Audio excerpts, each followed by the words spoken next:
তারপরে মিলি। ঠিক আছে, ঠিক আছে। আচ্ছা, এবার উপর থেকে নিচে এলে কি হইব ইনটু, নিচের থেকে উপরে গেলে কি হইব ডিভাইড। এবার কইছে arrange in increasing order. Increasing order মানে কি? ইনক্রিজিং অর্ডার কথার অর্থ মানে কি? স্মল টু বিগ, নাকি নাকি ছোট থেকে বড়তে যাব নাকি? স্মল টু বিগ, ঠিক আছে তো? হ্যাঁ, আচ্ছা।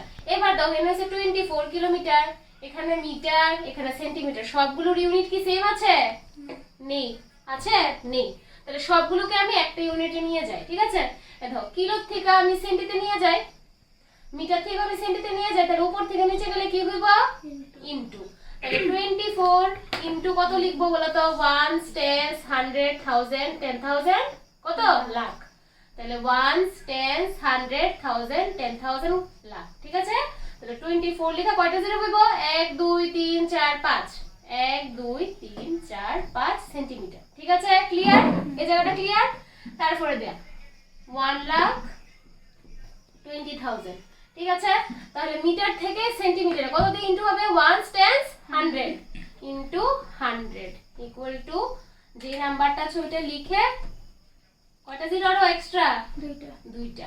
ঠিক আছে, এত সেন্টিমিটার। ঠিক আছে, আর এটা তো অলরেডি সেন্টিমিটারই আছে না? 50,000 কি আছে? সেন্টিমিটারই আছে। ঠিক আছে, এবার কি করো? স্মল টু বিগ না, ইনক্রিজিং অর্ডারে সাজাবো। দেয়ারফর 50,000 সেন্টিমিটার, তারপরে কোনটা হইব? এরপরে কোনটা হইব? এটা না এটা, এটা এটা 1 2 3 4 5। ঠিক আছে, লেস দেন কোনটা হবে? 1 2 3 4 5। হয়েছে? বুঝে গেছে জিনিসটা? ক্লিয়ার? বাস।